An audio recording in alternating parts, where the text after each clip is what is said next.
Assalamualaikum warahmatullahi wabarakatuh. Alhamdulillah wassalatu wassalamu ala sayyidina Muhammadin Rasulillah wa ala alihi wa sahbihi wa walah, amma ba'du. Teman-teman sekalian, hari ini kita akan melanjutkan pelajaran Nahwu dasar, di mana pada kesempatan kali ini kita akan membahas tentang mansubatul asma yang ketiga, yaitu al-maf'ulu fihi. Maf'ul fih ini juga kadang-kadang disebut dengan zorfuz zamani dan zorful makani, yaitu keterangan waktu atau keterangan tempat. Zorof zaman dan zorof makan. Dua-duanya ini disebut dengan maf'ul fih. Al-maf'ulu fihi, maf'ul fih itu wa yusamma zorfan, dan kadang dinamakan juga dengan zorof. Huwa ismun, adalah isim, yuzkaru, yang disebutkan, libayani zamanil fi'li au makanihi, untuk menjelaskan waktu terjadinya suatu pekerjaan atau tempat terjadinya suatu pekerjaan. Jadi ringkasnya maf'ul fih ini, dengan adanya maf'ul fih dalam kalimat, kita bisa tahu kapan pekerjaan itu terjadi atau di mana tempat pekerjaan itu terjadi, di mana tempat peristiwa itu terjadi. Mislu, contohnya di sini, zahabtu, saya pergi, yaumal ahadi. Nah, kata yauma di sini namanya adalah maf'ul fih. Maf'ul fih dari zorof zaman, yaitu menunjukkan waktu terjadinya. Zahabtu, saya pergi kapan, yaumal ahadi, pada hari Ahad. Jadi dari informasi ini kita tahu bahwa tokoh aku itu dia pergi pada hari Ahad. Jadi menunjukkan waktu terjadinya kepergian aku. Kemudian selanjutnya contoh yang kedua, misalnya di sini sumtu yaumal khamisi. Sumtu artinya aku puasa, yaumal khamisi, pada hari Kamis. Nah, kata yauma di sini adalah maf'ul fih yang menunjukkan waktu terjadinya puasa. Jadi puasa terjadi pada hari Kamis. Kemudian selanjutnya contoh yang ketiga, qumtu amamal ustazi.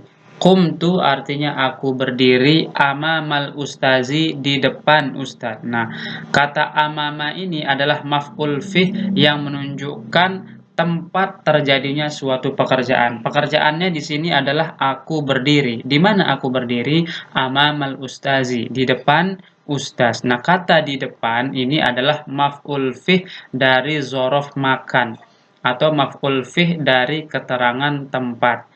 Kemudian contoh yang keempat di sini, nama al-kalbu khalfal babi.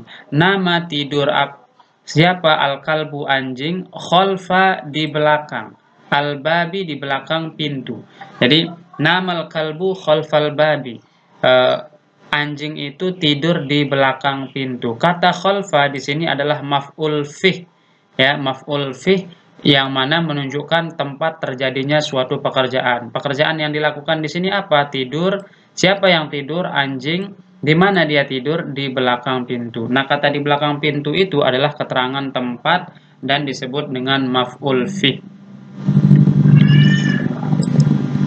Nah, kalau kita lihat juga ini maf'ul fih ini, misalnya kata yauma ini, kalau kita lihat harokat terakhirnya itu dia mansub. Tanda nasabnya di sini adalah fathatun zahiratun fi akhirih. Ada tanda fathah di akhirnya. Begitu juga kata yauma yang kedua ini dia mansub sebagai maf'ul fih, karena memang maf'ul fih ini termasuk daripada mansubatul asma atau isim-isim yang mansub. Kemudian kata amama di sini juga mansub, menunjukkan tempat terjadinya suatu peristiwa. Begitu juga dengan kata khalfa di sini mansub. Nah, ini semua disebut dengan maf'ul fih. Jadi kalau kita bisa simpulkan, maf'ul fih itu adalah maf'ul yang menunjukkan keterangan waktu terjadinya suatu peristiwa atau tempat terjadinya suatu peristiwa. Kadang-kadang disebut dengan zorof zaman dan zorof makan. Selanjutnya di sini kita akan membahas tentang zorof zaman. Jadi ada kosakata-kosakata yang termasuk kepada keterangan waktu. Misalnya kata sobahan, gudwatan, bukrotan, Nah, ini artinya sama, yaitu waktu, menunjukkan waktu pagi. Kemudian masaan dan asilan ini artinya waktu sore.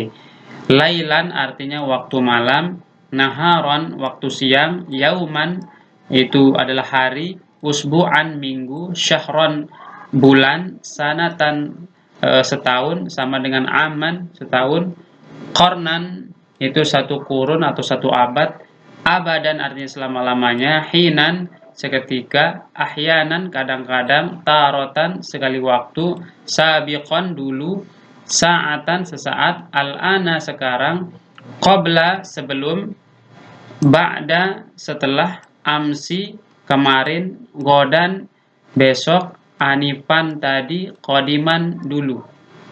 Nah, ini disebut dengan zorfuz zaman, keterangan waktu. Nah, zorfuz zaman ini kadang-kadang dia bisa menjadi maf'ul fih ketika dia menjelaskan tentang kapan terjadinya suatu peristiwa di dalam kalimat.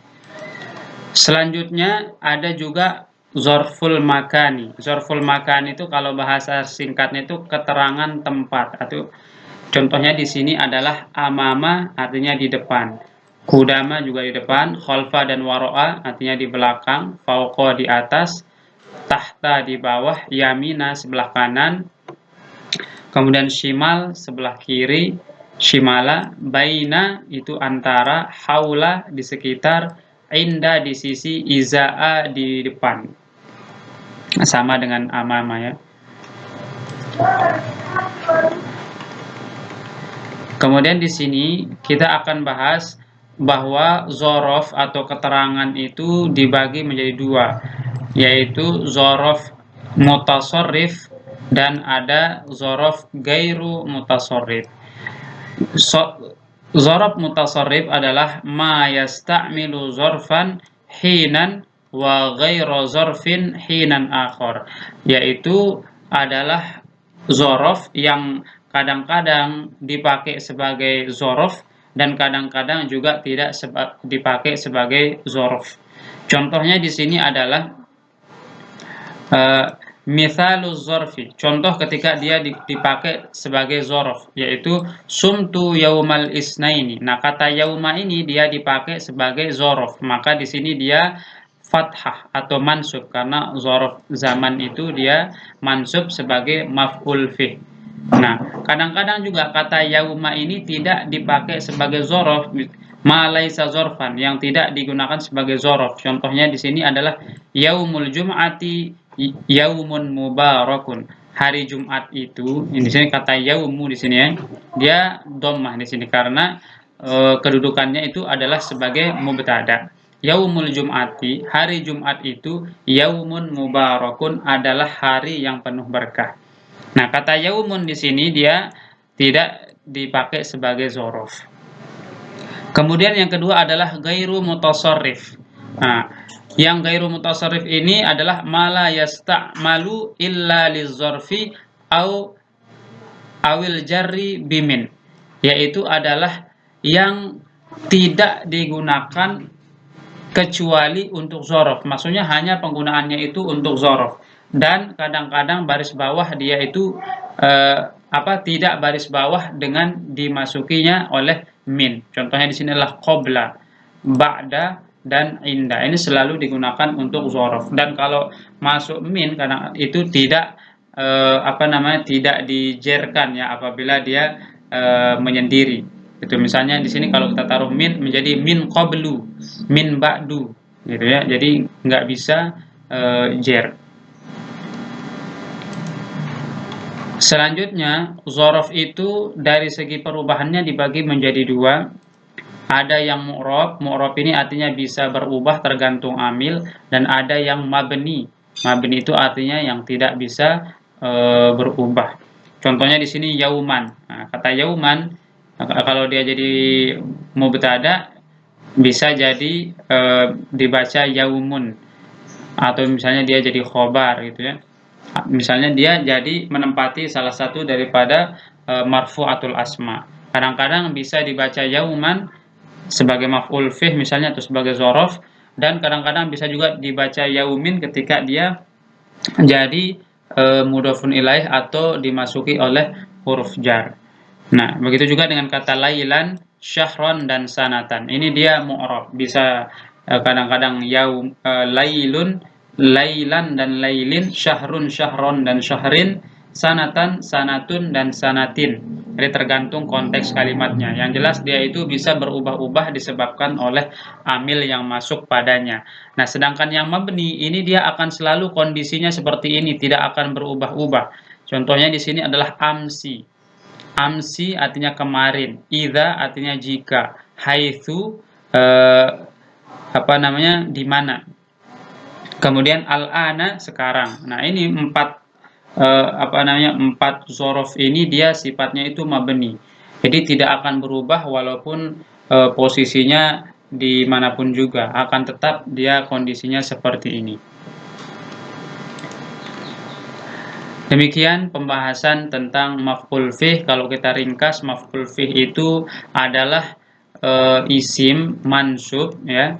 Yang jelas dia pasti mansub, isim mansub yang digunakan untuk menjelaskan kapan suatu peristiwa itu terjadi atau di mana peristiwa itu terjadi. Demikian, mudah-mudahan video ini bermanfaat. Kita tutup pertemuan ini dengan melafazkan hamdalah. Alhamdulillahirabbil alamin. Subhanakallahumma wa bihamdika asyhadu an la ilaha illa anta astaghfiruka wa atubu ilaik.